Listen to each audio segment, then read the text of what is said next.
आज के लिए विज्ञान भैरव तंत्र की ध्यान विधि है, किसी चलते हुए वाहन में लयबद्ध झूलने के द्वारा अनुभव को उपलब्ध हों या किसी स्थिर अचल वाहन में अपने को मंद से मंद होते, धीमे से धीमे होते अदृश्य वर्तुलों में झूलने देने से भी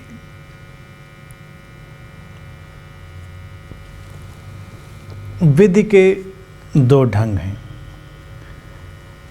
शिव कहते हैं कि ऐसा कोई वाहन जिसमें हिलना डुलना ज़्यादा होता है तो उसके हिलने के साथ लयबद्ध ढंग से, रिदमिक ढंग से हिलने के द्वारा, और ऐसा कोई वाहन जिसमें सामान्यतया हिलना नहीं होता है लेकिन फिर भी जब मोमेंट है, कोई गति है तो हिलना हो रहा है, तो उसके इनविजिबल साइकिल्स, अदृश्य वर्तुल जो धीरे से धीरे हो रहे हैं, उनके साथ लयबद्ध ढंग से अपने आप को हिलने डुलने देने से भी हम केंद्रित होते हैं, सेंटर्ड होते हैं। ये विधि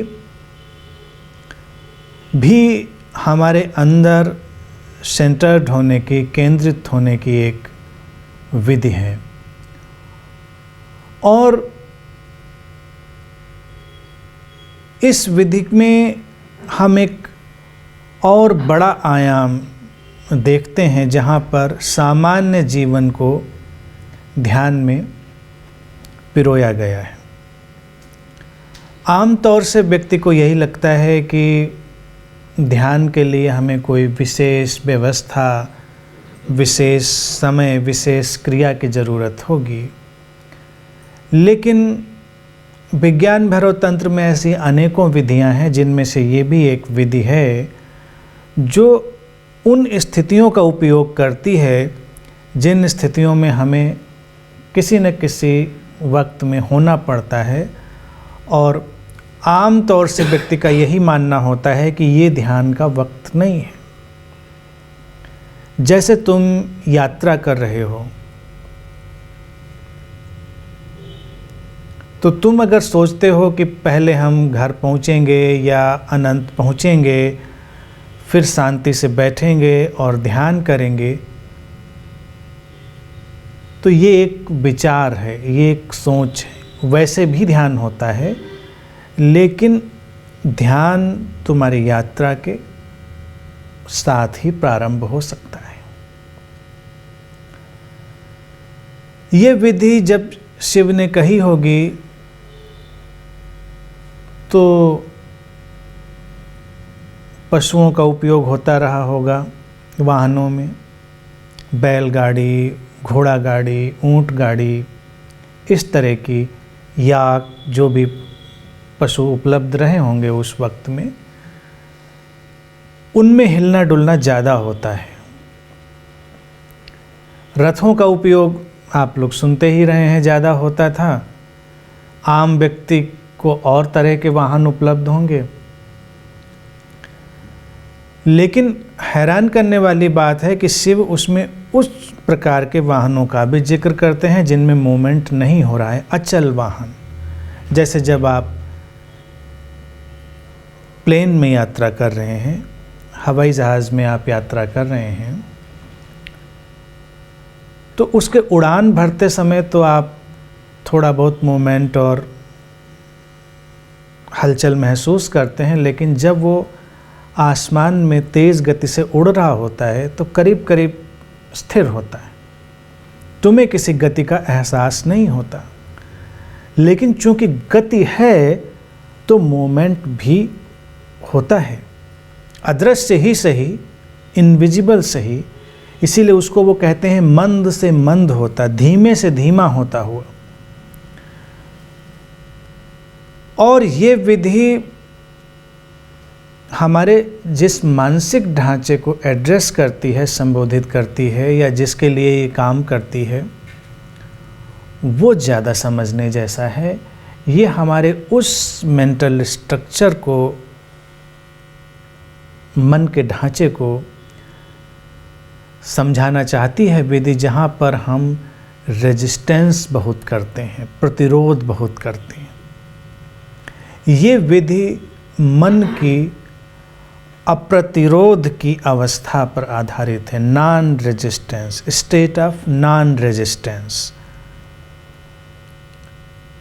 तुम देखो कि कितने भी कंफर्टेबल यात्रा में तुम जाओ, तुम्हें थकान होती है।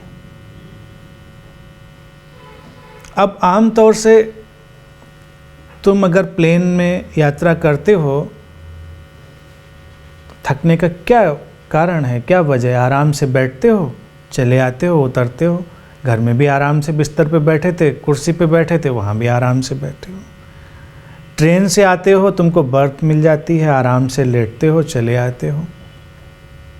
फिर भी थकते हो, फिर भी थकान होती है।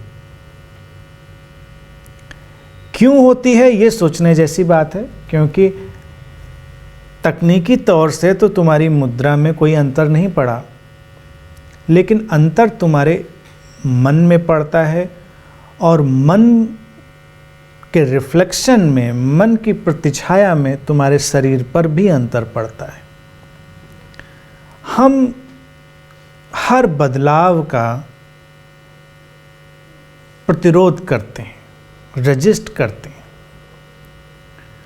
और उस रेजिस्टेंस के कारण हमें थकान ज़्यादा होती है, बजाय कि किसी बाहरी व्यवस्था के कारण। हमारे हाथ पैर टूटते हैं या चोटें लगती हैं गिरने में, तो वो गिरने के कारण नहीं लगती, वो हम गिरने से बचने की जितनी ज़्यादा कोशिश करते हैं उस कारण ज़्यादा टूट फूट होती है। बच्चे भी गिर जाते हैं, और तुम देखो कि प्रायः टूट फूट नहीं होती है। किसी अनजाने कारण से अगर बच्चे ने भी रजिस्ट कर लिया हो तो टूट फूट हो जाती है। नशे की अवस्थाओं में लोग ज़ोर ज़ोर से गिरते हैं, लेकिन फिर वैसे ही उठ के चल देते हैं, क्योंकि उस समय उनके पास वो मन नहीं होता जो गिरने से बचने का प्रतिरोध कर रहा हो, रेजिस्ट कर रहा हो। मार्शल आर्ट की भी कई विधाओं में जो युद्ध कलाओं पर आधारित हैं, ध्यान की व्यवस्था से निकली जो युद्ध कलाएं रहीं, मार्शल आर्ट जो बौद्ध धर्म के प्रभाव में विकसित हुई चीन में, उनमें भी गिरने के ढंग सिखाए जाते हैं कि तुम कैसे नॉन रेजिस्टेंट ढंग से, अप्रतिरोध के ढंग से गिर सको और फिर खड़े हो जाओ। तो तुम कितनी भी देर लड़ सकते हो और तुम्हारी कोई ऊर्जा और तुम्हारी शक्ति नष्ट नहीं होती। सामने वाला व्यक्ति थककर चूर चूर हो सकता है। कोई तुमको घूंसा मारता है और तुम शरीर को इस तरह से रिलैक्स करते हो, इस तरह से उसके साथ एडजस्ट करते हो, तुम उस घूंसे की जो गति थी और उसके अंदर जो शामिल ऊर्जा थी उसको भी एब्जॉर्ब कर लेते हो, तुम और ज़्यादा शक्तिशाली हो जाते हो।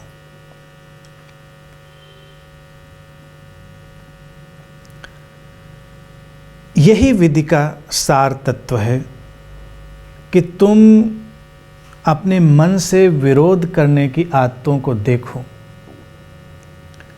वाहन की बात तो बिल्कुल सतह पर है, जिसकी बात अभी और हम करेंगे, लेकिन तुम अपने मन के ढांचे को देखो। अगर तुम किसी भी भावदशा के प्रति ऐसा ही उपयोग कर सको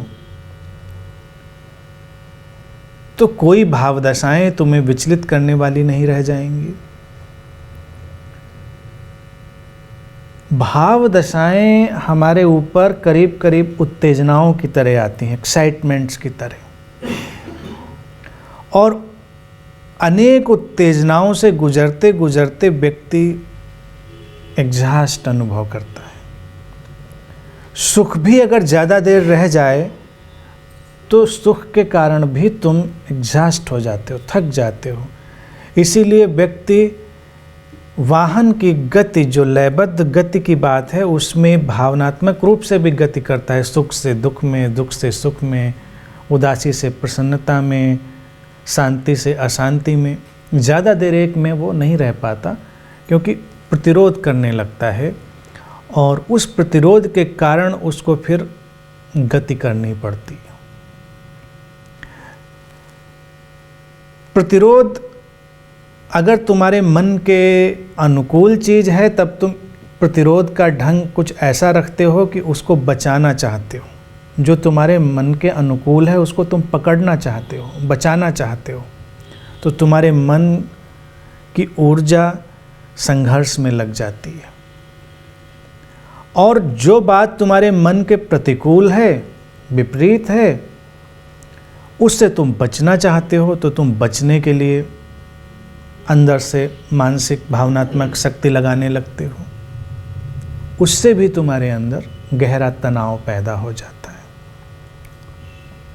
मनोवैज्ञानिक कहते हैं कि तनाव से बचो, और कुछ ज़्यादा बुद्धिमान लोग उसके मैनेजमेंट की भी बात करते हैं। जैसे वो इतनी सुंदर बात है कि उसका मैनेजमेंट किया जाए, स्ट्रेस मैनेजमेंट।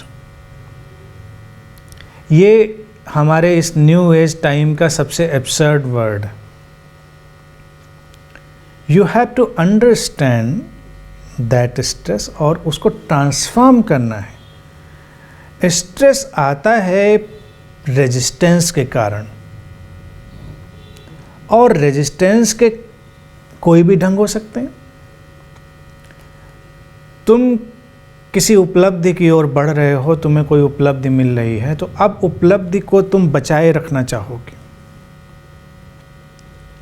स्ट्रगल पैदा हो गया, प्रतिरोध पैदा हो गया, और ये चीज़ तुमको तनाव से भर देगी। इसलिए उपलब्धियां लोगों को बड़ी कम देर की खुशी देती हुई जान पड़ती हैं, और ज़रा ही देर में वो तनाव ले आती हैं।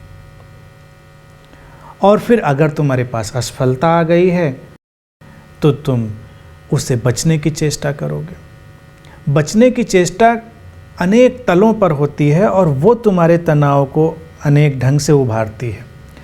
क्योंकि तनाव भी अनेक ढंग से उभरता है, इसलिए उसको समझने और उससे समाधान पाने का कोई एक ढंग नहीं हो सकता। अब जैसे असफलता आई, तो एक तो असफलता का स्वीकार है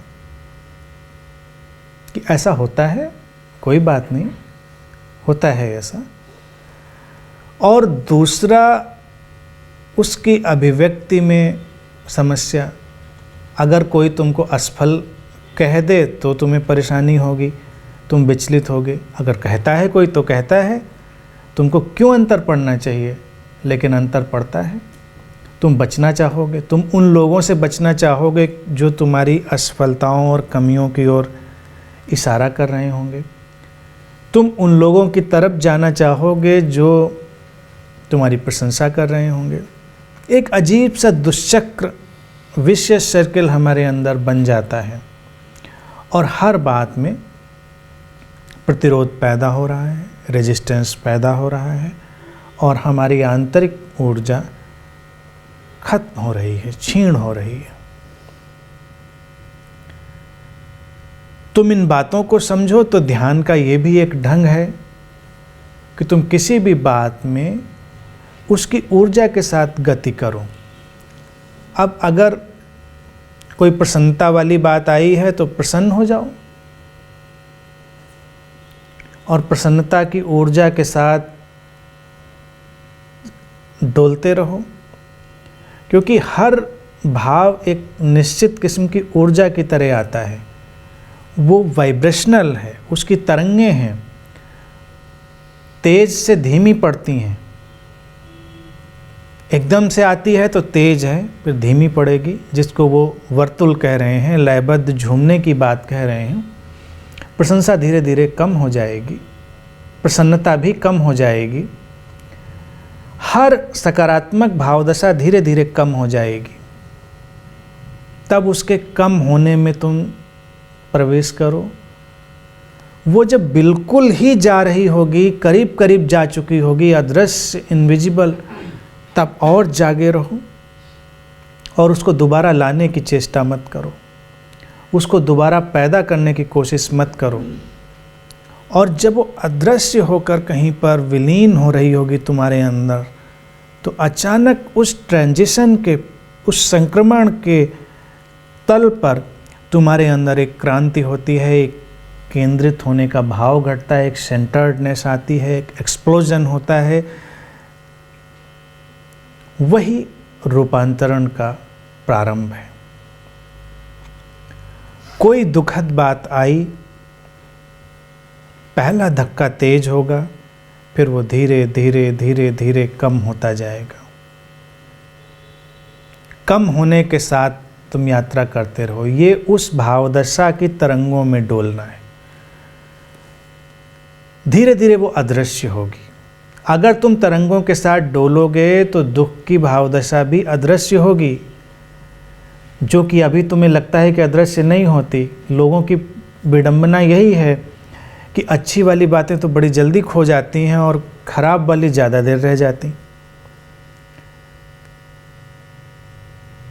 सब बराबर ढंग से यात्रा करती हैं, लेकिन चूँकि तुम रेजिस्टेंस जितना ज़्यादा करते हो उतनी ज़्यादा वो चीज़ें टिक जाती हैं।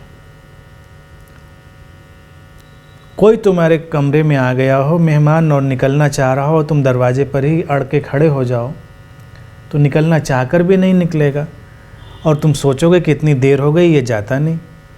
लेकिन दरवाजे पर तुम खड़े हो, वो जाए कैसे? हमारे मन की हालत भी यही है कि जो ऊर्जा के वर्तुल हैं वो एक इनविजिबल डोर से, अदृश्य दरवाजे से दूसरे तल पर ट्रांजिट होना चाहते हैं, चले जाना चाहते हैं, लेकिन हम ही अपने मन के साथ बीच में अड़ जाते हैं। इसलिए दुख की समय सीमाएं, दुख की अवधियां लोगों के जीवन में कई बार बहुत लंबी लंबी खिंच जाती हैं। वैज्ञानिक तौर से देखें तो सुख और दुख की हर स्थिति की ऊर्जा करीब करीब बराबर है। वो बराबर ढंग से ही आएंगे और जाएंगे, ज़्यादा अंतर नहीं होगा। हमारे कारण हमारे अंदर बीमारियां भी आती हैं, तो बीमारियां ठीक हों, हर कोई चाहता है ठीक होनी चाहिए, उसके प्रयास भी करने चाहिए। इस विधि के संदर्भ में अगर तुम देखोगे उस चीज़ को, तो तुम एक नई चीज़ अपने अंदर पैदा कर सकते हो, बीमारी के साथ सहयोग। जो कि तुम उल्टा करते हो कि बीमारी के साथ युद्ध, बीमारी के साथ लड़ाई, और जितनी तुम लड़ाई करते हो उतनी ही उसकी ऊर्जा बढ़ती है। ध्यान का जो मौलिक ढंग है उसको हमेशा ध्यान रखो कि जिस चीज़ पर भी तुम ज़्यादा ध्यान देते हो वो बढ़ने लगता है। अगर बीमारी आई है तो उसको स्वीकार कर लो, उसकी पीड़ा को स्वीकार कर लो। पीड़ा तुमको जैसे भी हलचल में ले जा रही, उस हलचल में जाओ, महसूस करो उसके सूक्ष्म स्पंदनों को, सूक्ष्म हलचलों को, परेशानियों को। तुम चिकित्सा वगैरह सब करो, उपाय सब करो, लेकिन लड़ाई मत लड़ो। लड़ाई लड़ोगे, युद्ध करोगे, तो वो जो काम 10 दिन में होता होगा वो 20 दिन में होगा, 30 दिन में होगा, सालों में हो सकता है, बहुत लंबा खिंच सकता है। तुम कोऑपरेट करोगे, सहयोग करोगे, कोई रेजिस्टेंस नहीं, बस तुम अपनी पीड़ा परेशानी के साथ वाइब्रेट कर रहे हो। एक गहरी स्वीकार की भावदशा है। धीरे धीरे चीज़ें डिसअपीयर हो जाएंगी, तुम्हारी ऊर्जा बचेगी। सहयोग के माध्यम से तुम्हारी जो ऊर्जा बचती है वो सृजनात्मक ढंग से क्रिएटिवली यूज होती है। कई बार तुम मानसिक रूप से ही इतने विचलित हो जाते हो, और हर विचलित होने का एक ही मतलब है कि तुम प्रतिरोध कर रहे हो, रेजिस्टेंस कर रहे हो। पहला रेजिस्टेंस तो यही कि ये नहीं होना चाहिए। तुमको नहीं पता क्या होना चाहिए और क्या नहीं होना चाहिए। तुम बस इतना कह सकते हो कि ऐसा है, दिस इज इट, ऐसा ही है। और इसमें तुम्हें जो उचित जान पड़ता है तुम्हारे अपनी शरीर, मन और अंतर चेतना की क्षमता के अनुसार वो तुम करो। यही चीज़ जब तुम इस विधि के दृष्टिकोण से देखोगे तो तुम्हें समझ में आएगी कि तुम किसी वाहन पर आए हो। वाहन कैसे काम करे, कैसे चले, अगर तुम इस पर बहुत फोकस्ड हो जाते हो तो तुम्हारी परेशानियां बढ़ जाती हैं। शिव ने जब विधि दी होगी तब सीधा साधा वक्त रहा होगा, तो उसमें कई बिंदु उन्होंने नहीं जोड़े। आजकल तो और भी नई नई समस्याएं हैं कि तुम ड्राइविंग जानते हो, कार में बैठे हो, दूसरा व्यक्ति ड्राइव कर रहा है, तुम उस ड्राइव करने वाले से ज़्यादा मेहनत करते हो मानसिक रूप से। तुम्हारे हाथ पैर भी चलने लगते हैं साथ में, क्योंकि तुमको लगता है कि इसको ऐसे नहीं चलाना चाहिए, इसको ऐसे चलाना चाहिए, इसको यहाँ पर ब्रेक लगा देनी चाहिए, यहाँ पे इसको स्पीड धीमी कर लेनी चाहिए, इसने ऐसे टर्न क्यों ले लिया, और तुम लगातार सक्रिय हो। जिनको ड्राइविंग बिल्कुल नहीं आती वो थोड़ा परेशान होते हैं, लेकिन फिर भी परेशानी के साथ चलते रहते हैं, बस चिल्लाते हुए कि ऐसा मत करो। जिनको आती है वो कहीं ज़्यादा परेशान हो जाते हैं, क्योंकि उनको पता है कि ये कर सकते थे, ये करना चाहिए था, और वो तो आधे घंटे के सफ़र में ही पूरी तरह एग्जॉस्ट हो जाते हैं। जब उतरते हैं तो ड्राइव करने वाला तो शांत खड़ा होता है, उनके हाथ पैर कांप रहे होते हैं, क्योंकि तुमने मानसिक संघर्ष बहुत बना लिया। लयबद्ध झूलने की स्थिति तो बाद में तुम अनुभव करो। पहले तो जब किसी भी वाहन में बैठो तो पहला तो मानसिक जो ढंग है, जो मेंटल एटीट्यूड है, उसको बदलो। ड्राइवर के ऊपर सब छोड़ दो। जहाँ ले जाएगा, जैसे चलाएगा, जहाँ पहुँचाएगा, नहीं पहुँचाएगा, एक्सीडेंट करेगा, क्या करेगा तुम नहीं जानते हो। तुम आराम से बैठो। तुम्हारे हाथ में भी तो कुछ नहीं है, क्या कर सकते हो तुम। कुछ लोग कार में परेशान होते हैं, कुछ ट्रेन में। ट्रेन थोड़ी सी हिल जाए उनको लगता है डिब्बा कट के अलग तो नहीं होने वाला है, या कुछ आवाज़ तेज़ हो जाए तो कहीं एक्सप्लोजन तो नहीं होने वाला। अब होने वाला है तो होने वाला है, तुम कुछ कर नहीं सकते। इंजन में तुम बैठे नहीं हो, ट्रेन तुम ड्राइव नहीं कर रहे हो, टेक्नोलॉजी तुमको पता नहीं है। आराम से बैठो, शांति से। बैठना तो तुमने चुन लिया है, फिर जहाँ पहुँचोगे पहुँच जाओगे। प्लेन में बैठे हो, एक बार एक जानने वाले मेरे, उनको प्लेन में कुछ ऊपर हलचल हो गई, गड़बड़ हो गई, तो बहुत डर गए। उन्होंने कहा मैं दोबारा प्लेन में नहीं बैठूँगा। बड़ी समस्या थी। तो मैंने उनको सुझाव दिया, मैंने कहा देखिए समाधान बड़ा सरल सा है, आराम से बैठो। पहली बात तो स्टैटिस्टिकल ढंग से सोचो कि साल में कितने प्लेन क्रैश होते हैं। ज़्यादा नहीं होते, कभी कभार, कभी कभी किसी साल में कोई भी नहीं होता। तो मैंने कहा एवरेज वैसे बहुत कम है, तो तुम्हारे डरने की जो फ्रीक्वेंसी है वैसे बहुत कम होनी चाहिए। और दूसरी खुशी की बात यह है कि अगर वो क्रैश होगा तो तुम बिल्कुल ही नहीं बचोगे, बताने के लिए भी। तो चिंता की कोई बात नहीं है। अगर वो सेफ़ लैंडिंग हो गई तो तुम पहुंच ही जाने हो सेफ़, और नहीं हुई तो तुम बिल्कुल ही पहुंचने वाले नहीं हो। तो चिंता की बात क्या है इसमें।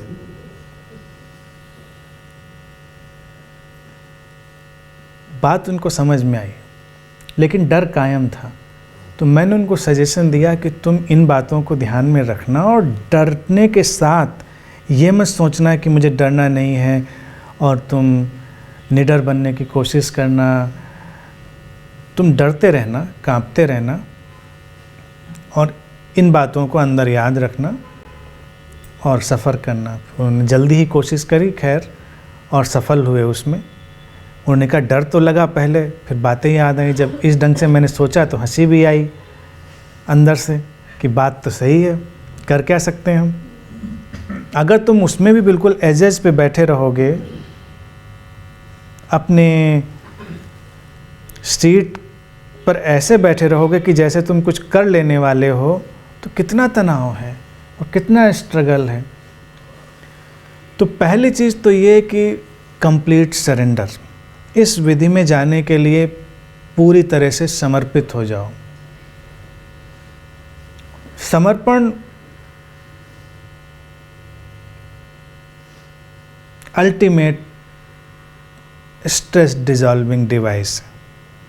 इससे ज़्यादा स्ट्रेस ख़त्म करने की कोई विधि नहीं है।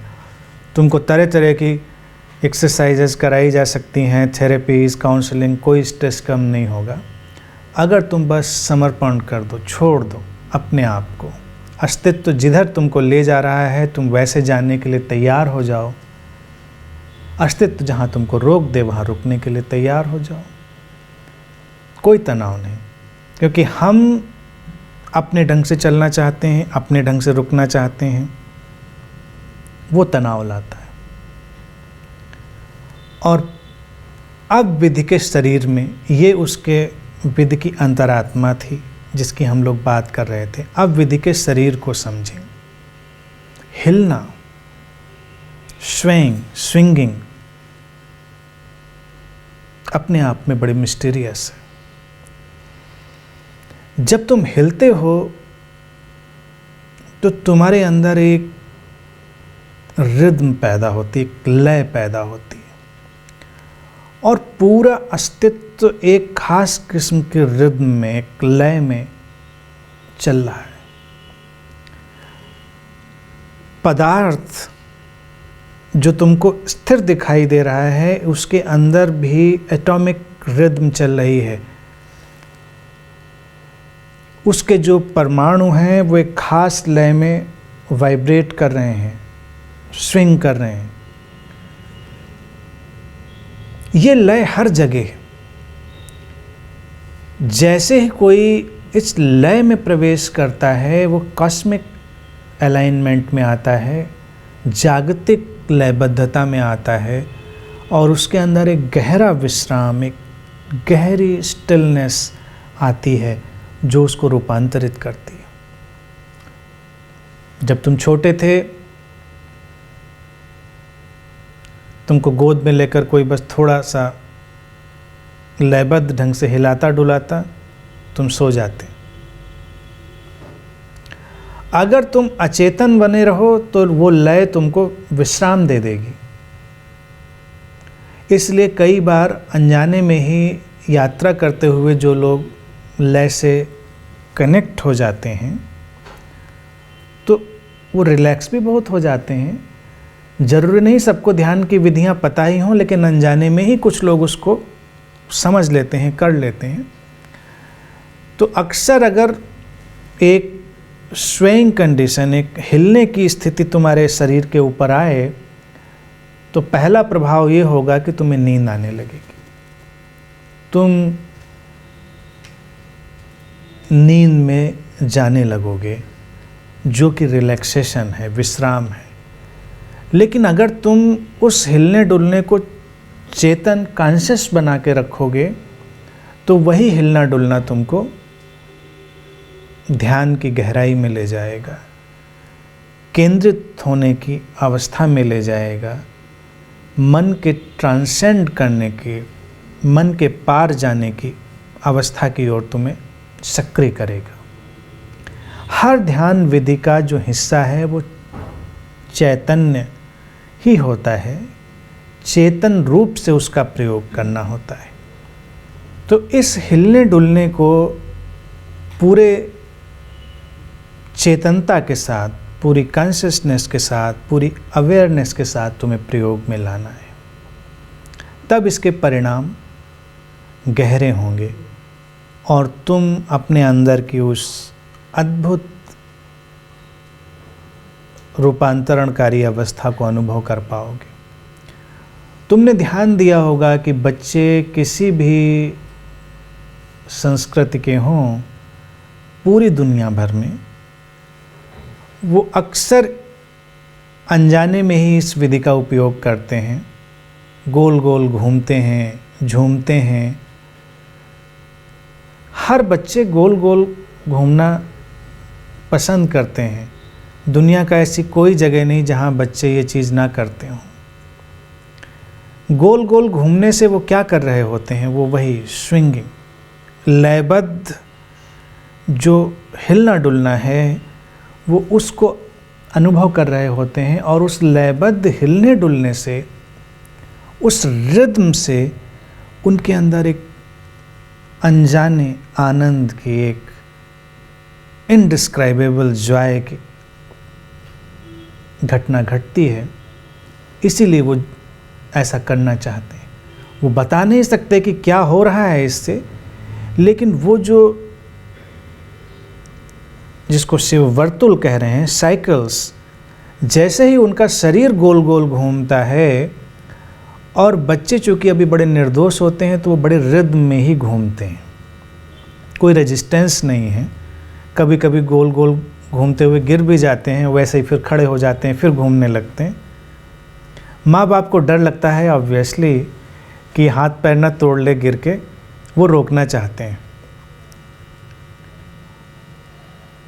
लेकिन जब वो उनकी गति रुकती भी है, बच्चे गोल गोल घूमने के बाद रुक भी जाते हैं, तो वो वर्तुल, वो घूमने की जो ऊर्जा सक्रिय हुई थी, वो उनके अंदर चलती रहती है, घूमती रहती है। वो शटल हो गई, शरीर से वो ऊर्जा शरीर पर ट्रांसफ़र हो गई, तुम्हारे अंतर्मन में प्रवेश कर गई। कुछ हिलता जा रहा है और धीरे धीरे एक सेंटर अंदर पैदा हो रहा है। उस सेंटर की जो स्थिरता है, वहीं से आनंद का विस्फोट होता है। जैसे तुम एक झील में या ठहरे हुए पॉन्ड में कंकड़ फेंकते हो और तरंगें दूर किनारों तक उठती चली जाती हैं। इस ध्यान विधि के ढंग में प्रक्रिया उल्टी होती है। तरंगें जो जाग चुकी हैं, वो धीरे धीरे धीमी होती हुई कहीं अंदर सिमट रही होती हैं। जो कंकड़ के गिरने पर एक वैक्यूम में सेंटर पैदा हुआ होता है, तुम्हारे इस लयबद्ध झूलने के द्वारा तुम धीरे धीरे उस सेंटर की तरफ बढ़ रहे हो। प्रक्रिया उल्टी, वर्तुल धीमे पड़ रहे हैं। कंकड़ फेंकते हो, वर्तुल पहले तेज होते हैं, साइकिल्स धीरे धीरे धीमे पड़ते जाते हैं, इसमें वो सिमटते हैं। तुम अंदर जाता हुआ अनुभव करते हो। तो अगर तुम सफ़र कर रहे हो, वैसे हमारी जो भारतीय सड़कें हैं, इंडियन रोड्स, वो अभी भी तुम्हें अच्छी से अच्छी कार में बैलगाड़ी वाला एहसास करा देती हैं। तो ये विधि अभी भी मुझे प्रासंगिक लगती है। अच्छा खासा हिलना डुलना तुम्हारा हो जाता है, अच्छे खासे झटके हो जाते हैं। और फिर लखनऊ में तो देखता हूँ, पता नहीं बाहर भी ऐसा कर रखा है कि नहीं, बेइंतहा स्पीड ब्रेकर्स। तुमको पता ही नहीं होता कब तुम्हें स्पीड ब्रेकर के ऊपर से निकलना है, तुमको झटके खाने पड़ते हैं। आगे से तुम जब कभी ऐसे हिलने डुलने में झटके खाने की स्थिति में हो, तो बस इस विधि का प्रयोग करो, कोऑपरेट करो। शरीर को रोकने की कोशिश मत करो, उस लय के साथ उसको हिलने डुलने दो। जैसे भी जर्क आया है, झटका आया है, उस तरह से ही उसको, और अपने अंदर जागे रहो। तुम देखोगे कि एक धक्का लगने के बाद भी तुम्हारे अंदर कुछ छोटा सा धक्का जारी रहता है। अगर तुमने उस अंदर धीमे पड़ते हुए छोटे वाले धक्के को अनुभव कर लिया तो तुम जॉयफुल अनुभव करोगे। फिर तुमको स्पीड ब्रेकर्स के ऊपर से गुजरने में मज़ा आने लगेगा।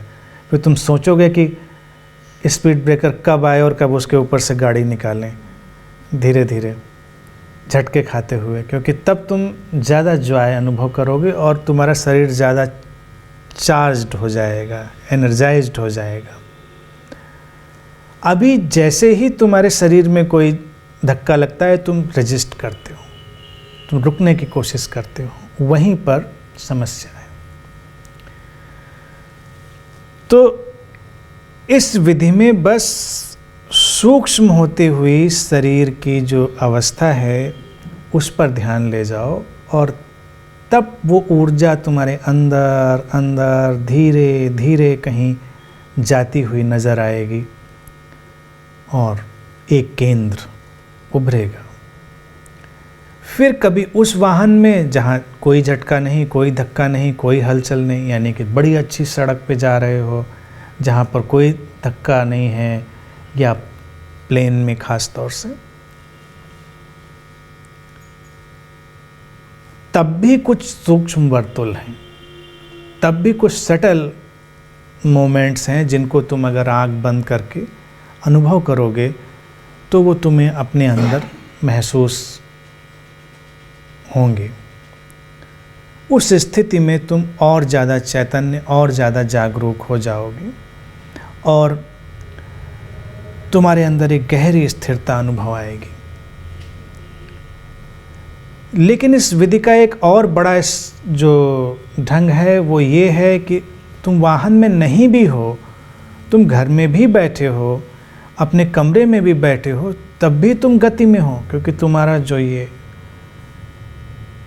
प्लैनेट है, जो तुम्हारी धरती है, वो बड़ी स्पीड से, बड़ी गति से यात्रा कर रही है, अंतरिक्ष में वो भागी चली जा रही है। तुम जब यहाँ बैठे थे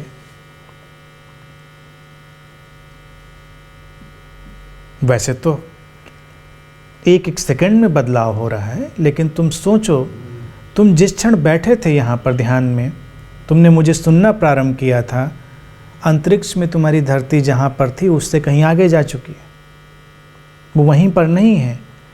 तो पूरा जो प्लैनेटरी एटमॉस्फेयर है, धरती की जो पूरी ऊर्जागत व्यवस्था है, वो क्षण प्रतिक्षण बदल रही है, लेकिन हम उस पर जागरूक नहीं। जो लोग बहुत जागरूक होते हैं उनको स्थिर बैठे होने में इस गति का भी एहसास हो जाता है। सूक्ष्म वर्तुल, वेरी सटल। मैं छोटा था तो कई बार मुझको ऐसा लगता था, मैं शांत अपने कमरे में बैठा होता था चुपचाप, और मुझे लगता था कि मैं तो कहीं जा रहा हूँ। मोमेंट है, गति है, जैसे किसी बहुत तेज़ गति वाले वाहन में बैठकर हम जा रहे हैं, ऐसा एहसास मुझे बहुत तीव्रता से होता था। जब वो एहसास होता था और उसके प्रति जागरूकता बढ़ती थी तो यही विधि नैसर्गिक रूप से, नेचुरली घटती थी। एक सेंटर्डनेस, एक अजीब सा आनंद अंदर से उभरता था। तब मुझे पता नहीं था कि ये इस कारण से भी हो सकता है। बाद में मुझे ये चीज़ पता चली तो मुझे लगा कि ये रोचक बात है। हम जिसको स्टेशनरी मान रहे हैं, जिसको स्थिर मान रहे हैं, वो भी स्टेशनरी कहाँ है, वो स्थिर कहाँ है। पदार्थ भी स्थिर नहीं है, तुम्हारी धरती तो गति में है ही है, और वो भी देखिए साइक्लिकल मूवमेंट में है, वर्तुलाकार। चांद, तारे, ग्रह, नक्षत्र, गैलेक्सीज सब एक साइक्लिकल मोमेंट में गति कर रहे हैं, सब एक वर्तुल में, जिसको शिव कह रहे हैं वर्तुलों के मंद होते, उनके सटल होते हुए फॉर्म में प्रवेश करो। तो पूरा जगत अनेक अनेक किस्म के वर्तुलों में गति कर रहा है। एटम के अलग वर्तुल हैं जिनको तुम ऑर्बिट्स, उनकी कक्षाओं की तरह जानते हो। ग्रहों की अपनी ऑर्बिट्स हैं, उनकी कक्षाएं हैं, हर तरफ एक वर्तुल की गति है। और यही बात है कि कोई भी जगह हो, व्यक्ति को नृत्य में इतनी रुचि रही है। और अगर नृत्य को, डांस को बहुत सहज रखा जाए तो वो एक रिदमिक मूवमेंट मात्र हो जाता है जो बहुत ही आनंददायक है। डांस को तुम जिम्नास्टिक एक्सरसाइज भी बना सकते हो, बहुत ज़्यादा कलात्मक भी बना सकते हो, तब कई बार तुम उसकी नेचुरल रिदम को मिस भी कर सकते हो। लेकिन एक है कि अपने अंदर की ऊर्जा की तरंगों के साथ अपने आप को पूरी तरह छोड़ देना, और तब तुम्हारी जो इनर रिदम है उसके ढंग से तुम्हारा शरीर स्विंग करता है, स्वे करता है, झूमता है।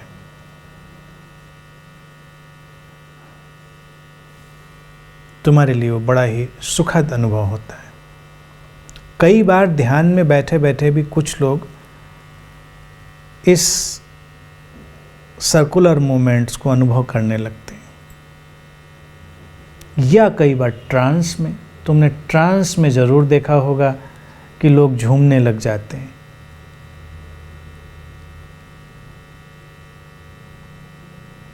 झूमना अस्वाभाविक भी हो सकता है और बड़ा स्वाभाविक भी। स्वाभाविक झूमना बड़ा रिदमिक है, वो एक इनर अलाइनमेंट में आ गया है। सूफियों ने इसी इनर अलाइनमेंट के लिए खास किस्म के डांस विकसित किए, दरवेश डांस, जिसमें जो उनका साधक है वो बस गोल गोल गोल गोल घूमता जाता है। वो हमारी इस जागतिक लय का प्रतिनिधित्व कर रहा है, उसको रिप्रेजेंट कर रहा है। घूमता जाता है, घूमता जाता है, और जब वो रुकता है तो वो तो रुक जाता है, उसका शरीर तो रुक जाता है, लेकिन उसके अंदर वर्तुल, वो साइकिल्स फिर भी घूमते चले जाते हैं, घूमते चले जाते हैं। और जब वो बहुत सूक्ष्म होकर उसके केंद्र को स्पर्श करते हैं, वो नॉन फिजिकल रियल्म में प्रवेश कर जाते हैं। गोल गोल घूमते घूमते तुम अचानक अपने शरीर से परे चले जाते हो। लय तुमको तुम्हारे शरीर का कम से कम एहसास कराती है, इसीलिए लय जो है डीपेस्ट हीलिंग, गहरी स्वास्थ्यकारी प्रक्रिया है। अगर तुम रिदम में आ गए हो, तुम कुछ नहीं कर रहे हो। अब नृत्य तो ऐसा है जो बाहर से दिखता है, लेकिन कोई सूक्ष्म साइकिल्स को अगर अनुभव करने लगा है तो बिल्कुल स्थिर बैठा है, मूर्तिवत। तुमको नहीं लगेगा कि इसके अंदर कोई रिदम है, लेकिन वो रिदम में प्रवेश कर गया है, और अचानक वो एक गहरी ट्रांसफॉर्मेशन की प्रक्रिया से गुजर जाता है। स्थिरता ध्यान की एक अनिवार्यता रही है, और स्थिरता के कई उपयोग रहे हैं।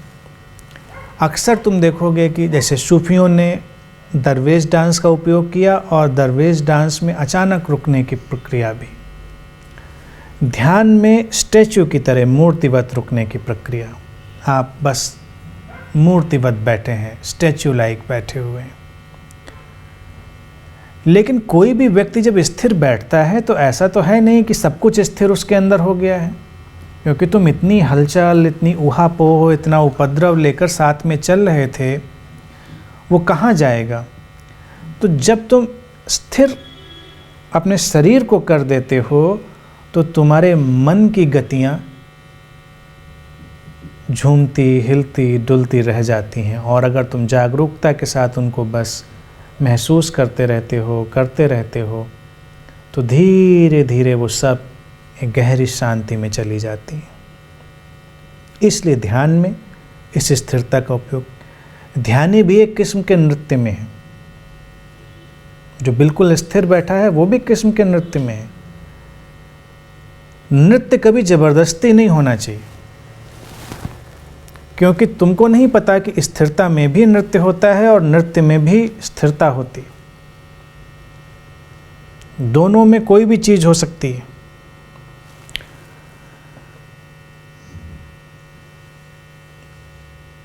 ध्यान की अवस्था, रूपांतरण की अवस्था वही है कि जब हम गति में स्थिरता और स्थिरता में गति को ढूंढ लें। ये विधि जब तुम इन सारी बातों को समझ लोगे, तुम्हारे लिए आसान पड़ेगी। और फिर तुम्हारी यात्रा करने के जो क्षण हैं, जो यात्रा करने का तुम्हारा वक्त है, जिसमें तुम्हें रहना ही पड़ता है, दिन में कभी न कभी और कभी कभी लंबी यात्राओं में, वो तुम्हारे लिए गहरे रूपांतरण को ला सकता है। कभी कभी तो ये भी हो सकता है तुम एक डेस्टिनेशन से दूसरे डेस्टिनेशन पर उतरे और उतनी ही देर में तुम इनलाइटेंड हो गए। संभव है ये, अगर तुमने सचमुच में उस लय का उपयोग कर लिया।